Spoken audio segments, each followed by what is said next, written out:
สบายดีพ่อแม่พี่น้องป่าลุงเบิร์ดสุขุสุคนยินดีต้อนรับเข้าสู่ส่องเบานงเด้อพ่อแม่พี่น้อง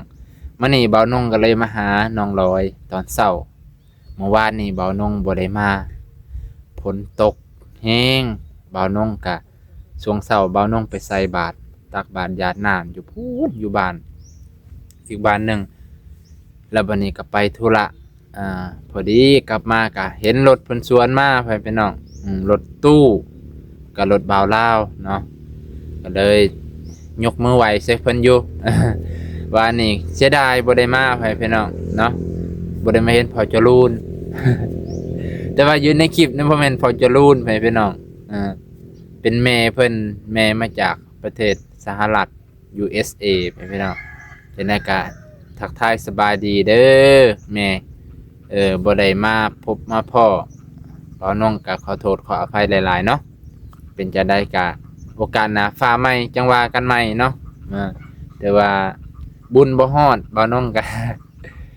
บ่เป็นหยังตอนนี้เบาน้องก็ยังอันนี้อยู่ลืมกินยาเลยเด้พี่น้องนี่รู้สึกว่ามันยังบวมๆนะสังเกตเห็นเนาะพี่น้องยังบวมๆจะได้ก็ขอบพระคุณทุกกำลังใจให้เพราะว่ามันเป็นเคลื่อนจะไหนแหละมันเป็นแบบมันเป็นฝีทางในนะแต่ฝีบ่ใหญ่เป็นฝีน้อยๆกินยาตานบ่ฮู้กินยาหยังแหละเพิ่นจัดชุดให้ชุดหนึงบ่น้องก็ละกินเช้าแลง2เวลาพี่น้องแต่ก็บ่ได้ปวดดอกแต่มันเคียงพี่น้องไปเบิ่งเพิ่นพี่น้องหลังจากที่ผู้หลักผู้ใหญ่มาเยี่ยมยามถามข่าวเพิ่นมาเบิ่งน้องร้อยเพิ่นเป็นจังได๋ดีอกดีใจบ่เนาะไปเบิ่งนำกันจะได้ฝากเป็นกำลังใจให้ในเด้อพี่น้องกดไลค์กดแชร์กดติดตามแล้วก็อย่าข้ามโฆษณาให้เบานงแน่พี่น้องเดือนเมษายนนี่เบานงเกือบบ่ฮอด100ล่อนเกือบบ่ฮอด100เหรียญเกือบได้จำเกลือแล้ว ฮอด100เหรียญโดยดีพี่น้องโอ้ยเกือบบ่ฮอดพี่น้องเดือนนี้ถือว่าโฆษณาอาจจะบ่วิ่งยอดวิวก็บ่ค่อยดีฉะนั้นก็ขอบพระคุณที่ให้กำลังใจทุกคนนะบ่ว่าจะเป็นพ่อแม่ลุงป้าที่อยู่ในประเทศไทยประเทศนอกสหรัฐหรือต่างประเทศเนาะไปพี่น้องว่าลายยายกันห่างเด้อพี่น้องมาหาแล้วโอ้เกี่ยงคักอลิสันเนาะเฮือนซานบ้านซองเกี่ยงคักโอ้มีคนอยู่เฮือนอยู่บ่ก็เห็นแต่เด็กน้อยนี่โอ้ไปใช้เนาะนี่คือบ่เห็นไผบ่กล้าขึ้นแล้วแบบนี้บ่มีคนอยู่เฮือนนี่ฮะ Hello Good morning แม่ไปใส่บุญเพลงแม่จะไปใส่บ่าวถามแน่อยู่เฮือนแล้วเฮ็ดหยังอยู่นั่งป้าบ่ออกมาหาบ่าวน้องเลยเนาะโอ้แม่ไปใส่ก็แต่งตัวดีแท้มื้อนี้สบายดีสบายดีค่ะก็ได้สุดงามแท้บุญเพลงใส่ชุดงามเด้อพ่อแม่พี่น้องงามได้ใส่ชุดนี่แต่ใส่เกือบผิดเบื้องซื่อๆผิดไหมพลิกไว้พลิกเบื้องใส่คนละข้างโอ้เกือบก็งามเกือบสีชมพูเกือบแคตตี้หมวกก็งามเนาะหมวกก็งามใส่ผิดเบื้องเร็วมื้อนี้บุญมีอารมณ์ดีได้มื้อนี้พี่น้องล่าเริงใช่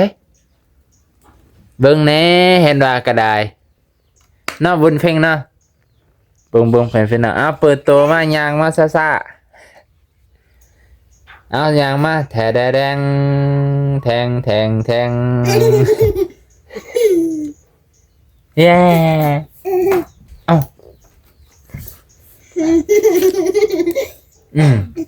เกินแม่วะ ฮะเอ้ายังบ่ออกมาจากเถื่ออยู่อ่ะสายกองมาทางนี้แหละมาเบิ่งบนมีดีกว่าป้าตัวจะแท้แทงโอ้ใส่สินงามสินลาวแต่ว่าทรงลาวแต่ลายสินเนาะมาพี่พอจะรุ่นมาหาบ่เมื่อวานเนี่ยโอ้ย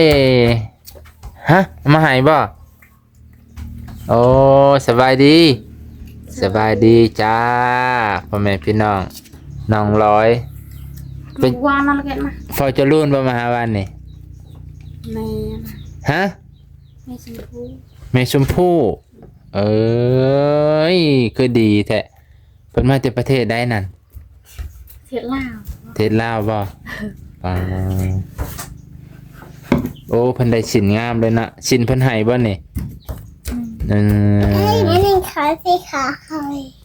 ใช่ป้าตัวได้ใส่ของงามแม่เจ้าเด้ป้าแม่เจ้าก็ได้ตัวยาวๆเลยแม่ใครนี่นางใครใช่น้องเจ้าอันนี้น้องเพิ่นก็มีบิลลี่กูดเบิ่งน้องอยากกินอันนั้นแกะให้น้องนิดนึงแบบเฮ็ดให้มันเป็นหูหน่อยนึงให้มันดูดกินอยากได้เพิ่นก็ได้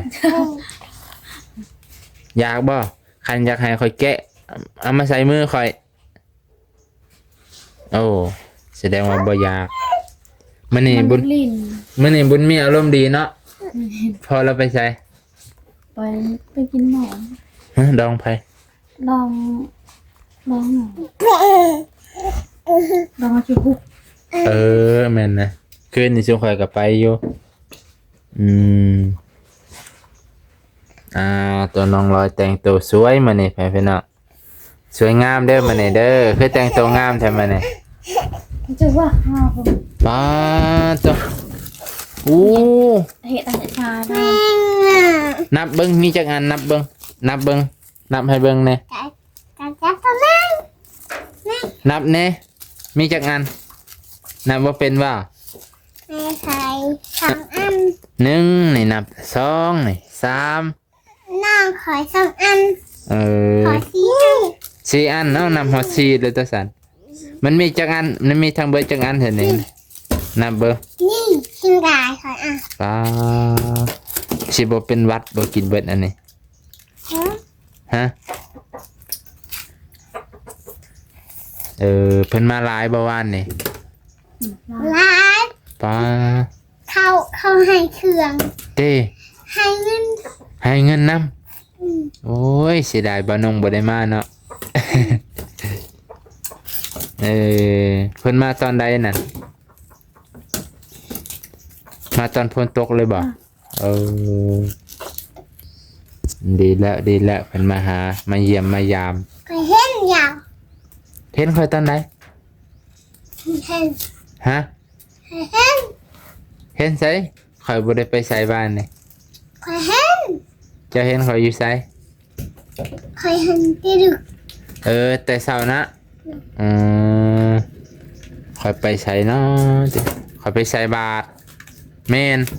ค่อยไปใส่บาตรแต่เช้าค่อยขี่รถผ่านนี่แม่นบ่ใส่บาตรค่อยไปเฮ็ดบุญหาหญ้าปูแล้ววันนี้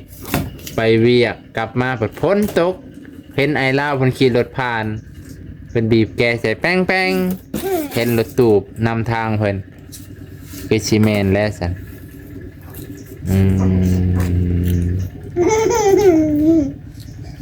เบิ่งในน้องก็อยากนี่กักเอาให้แกะให้บ่มาให้แกะมาใส่มือให้น้องกินน้ำป้าให้ให้กินนี่บ่ยอมกินขี้ปากแล้ว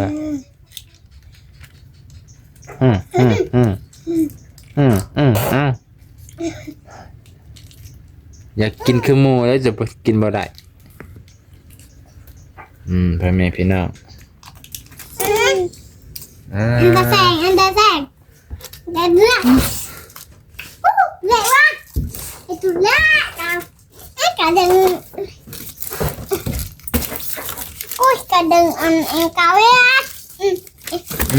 ฮะบนมีเบิดนะเด้อ เคยทำตัวนี้แข่งกัน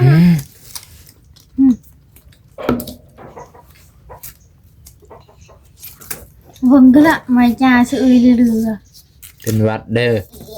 จะไหนเป็นไอได้จะไหนเป็นไอเป็นไข่อีกได้กินหวัด ตั เป็ ง น ตังมีฮะไห้ว่า เตี้ย แน่ตกสามอันหนึง จังตัวทำอะไรหอเอ็มสองว้าว เก็บไว้ละเก็บไว้ให้น้องเล่นจัก2 อันนะเอาไปใส่ ใคร เอาไปใส่ขู่ไว้จะไหนน้องสิแกงถิ่มมันบ่เล่นแล้วมันสิแกง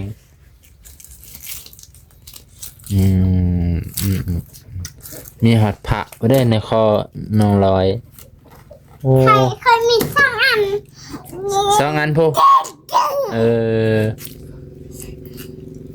โอ้มี2 อันเลย ในคอยก็มีสองอันนะ ตัวนั้นแรงงามตัวนั้นคักเว้ยน้องก็อยากนำบัดนี้เอ้ากะทางนี้นี่ทางนี้หัวหน้านี่เอานี่เช็ดบาดนี่เอาบุญมีจะไหนก็เปื้อนเบิดเลยอยากซาเลย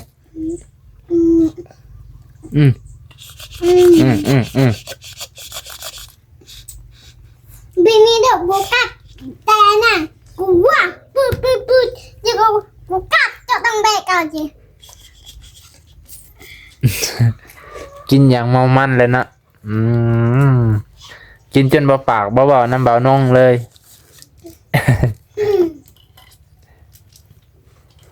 ฝนบุญเพลงจนบ่ว่าน้ำเบานงเลยน้องลอยกับจนบ่น้ำเบานงกับบ่จักสิเว้าน้ำบัดนี้ทุดๆอยู่ซอยเขาดูที่สุด นี่ยังคือถอดได้ เพื่อมาใส่ทำไมมีหลายอัน มีหลายอันพูใส่มาให้เบิ่งเบิ่งดู กระจรคำ ปา ก ต ระจรเงินหันนี้ บ่ นี่ได้ไปใส่ เพิ่นให้บ่น่ะ ชื่อเลย คนให้ เพิ่นให้บ่ซื้อเอาเงินมาสิใช้ซื้อขนาดเงินสิซื้อน้ำมันยังบ่มีพุ่นน่ะซื้อดูดกินเบิดเอานั่น ให้ นั่น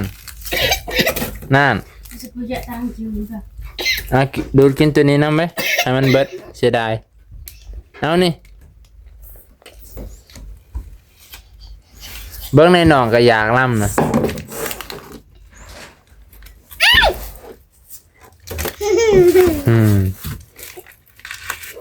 เด็กน้อยมีความสุขคันได้กินของแสบแผ่นเป็นอ่ะบ่ให้บุญมีกินน้ำร้ายและจะไหนบุญมีสิเป็นหวัดเด้อเก็บไว้ให้น้องอันหนึงพอละให้อันหนึง ใครที่ขี่ใคร ใช่เหรอเจ้าอันนี้ ใครให้นั่งใครนั่ง ตกอันหนึงเด้เบิ่งสิเอาหมวกใส่ให้บุญมีก่อนนะบุญมีใส่หมวก ให้นั่งขา ว้ายคือบ่ใส่ มีตะหมูหมวกกาเพื่อนได้คุณตาบุญไหนวะน้ำเถอะ เนี่ยครับงั้นกิ๊ก อันนี้อันนี้ ตลาดนายนะกิ๊กตลาดนายนะตลาดนาย ติเอาพ่อแม่พี่น้องเอ้ยบุญมีเอ้ยอันนี้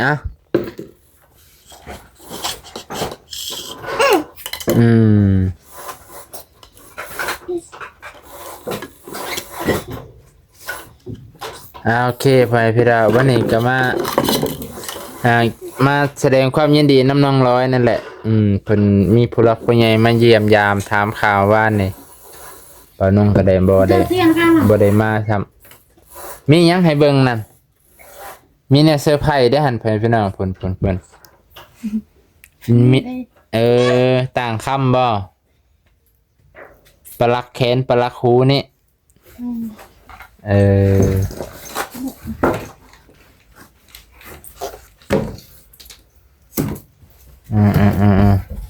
ใส่ดูสันใส่ให้เบิ่งเลยโอ้ยปากกระแดงเด้อไปพี่น้อง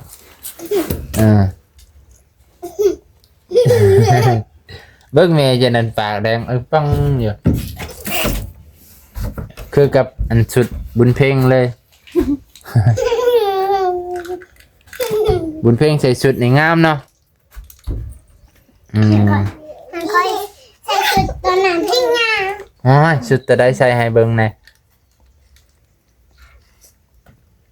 เนี่ยเขาใส่ฮูบ้านน่ะโอ้งามเบิดตัวนี้เหลี่ยมหยาบๆเลยเนาะ กูจะเจาะบ้าอันนี้กูบอกตานะ จะพูดเรื่องน้องมัน กระบอกตากระบอกตาจูกระบอกตาจูกระเก้าจูกระเก้าจู โทษเลยนะไม่ตีรุ่นเจ้าตัวนี้ตัวนั้นพัฒนา หนูละที่หนูเดิมกูบอกตานะ ยาเจ้าก็สิเบิดแหละน้องเลย ชิมหมดเลย ตาเด็ก สิเบิดแหละ เฮ้ยเดิม ยังได้จักขวดยังได้จักกวด สองยังเกลือคอยกินเลยเจนี่ได้พ่อกันในสไลด์ใช่ไหม บายไป มาเลยดิ บายไป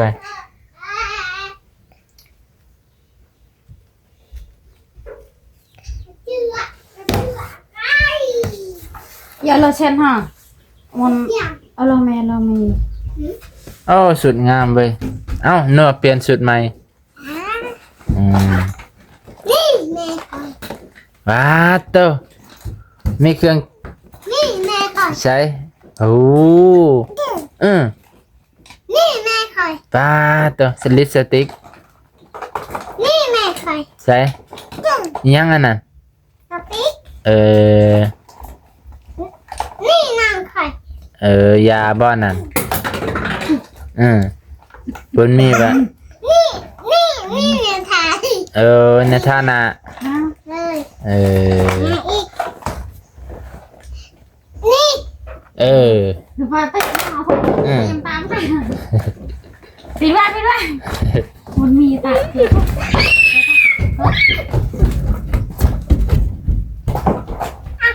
บนมีมาพี่บนมีพี่มาพี่ไปมาพี่ หน้าปัดหน้าเตียนนั่นนะ พี่บนมี เบบี้อะไรอยากกันไหม เอาไปพี่น้องโอเคพ่อแม่พี่น้องตัวเราก็จะได้อำลาพาจากเพียงเท่านี้ก่อนนะตอนเช้าของวันที่25 เมษายนบ่าวน้องก็จะได้ไปธุระก่อนในช่วงเช้าพ่อแม่พี่น้องนะก็เลยมาหาน้องลอยในช่วงเช้าพ่อแม่พี่น้องก็เลยมาเยี่ยมยามเพิ่นนั่นแหละเห็นผู้หลักผู้ใหญ่เป็นมาเมื่อนี้ว่าสิไปธุระแน่ไปพี่น้องพอดี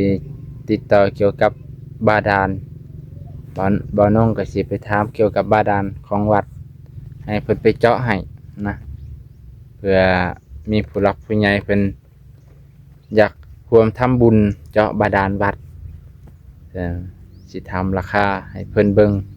เพราะว่าเจาะแถวนั้นมันสูงแน่ต้องเลิกเพราะพื้นที่มันสูงต้องเจาะเลิกเพื่อมันสิพอสายน้ำไปพี่น้องโอเคเนาะไปพี่น้องมันนี่กะสีเพียงเท่านี้ก่อนมื้อนี้บ่ฮ้อนบ่คือเมื่อวานมื้อซื่อนี่ฮ้อนเมื่อวานนี่ก็ฝนตกมื้อนี้ก็ครึ้มๆแต่ว่าฝนตกช่วงบ่ายไปพี่น้องช่วงบ่าย3เพิ่นน่ะตก 70% ผู้ใดอยู่ทางหลังกล่องเฮาเอ้ามีหยัง ก็สิบอกเจ้า ฮะ เจ้าปัจจุบันกำลังนะ มีหยังบอกไอ้เกิงบ่ เออ เออ เห็นป้ายที่เสา ไปแต่เช้าพุ เออ บอกให้เรามาบ่ แม่น โอ้เป็นห่วงผัว เป็นห่วงผัว ได้ถ้าคอยได้ไปถ้าบ่ได้ไปค เจ้า อย สิมือบ่ คอยสิ ให้ ไป ให้มีบ้าง ฮะสิ้นบ่เออ ให้มีเจ้า ให้มันใช้ นี่เด้ เออ มีให้มีบ้าง แม่จูบางแม่เสียงแม่จานบาง ให้มีเจ้าจะนึง แม่ข่อยอันหนึง แม่ เอาแล้ว เจ้าล่ะ เป็นจังไดเฮ้ยอยากกินนมแล้ว ไปแต่เช้าไปเฮ็ดมา ยันเราไปส่งเคยนำเด้ เคยใส่ เอ้าเคยพอฮุบอันเด้ โอ้ย เรากินข้าวและบุญมีนเอ่ะไปพี่น้องจังได๋ก็ขอมกขอบใจขอบพระคุณแม่ชมพู่เด้อที่ซื้อสินให้ แม่เบานงแล้วก็แม่เบาบาง เจ้า เจ้าอันนี้ให้ได้บ่บัดเบาบางมาเอาให้เรากับมือ เจ้ามือ จังได๋เรามา ใช่ เบาบาง มาตอนแหลงบ่ เจ้าก็ฝาก เจ้าก็ให้กับมือลาวแหละ แม่มาไว้ สิฝากให้คือสิว่าจังไดกัน ให้กับมือว่าเพิ่นฝากมาให้เด้อ เจ้ากันเนาะ ขอบพระคุณหลายๆเด้อแม่เด้อซื้อสินให้มารดาของบ่าวนุ่งเนาะเอาแนมกล้องให้แน่แนมกล้องให้1 2โอ้ยตาบุญมีก็ให้อยู่ให้พี่น้อง เอ้าจบเพียงเท่านี้ก่อน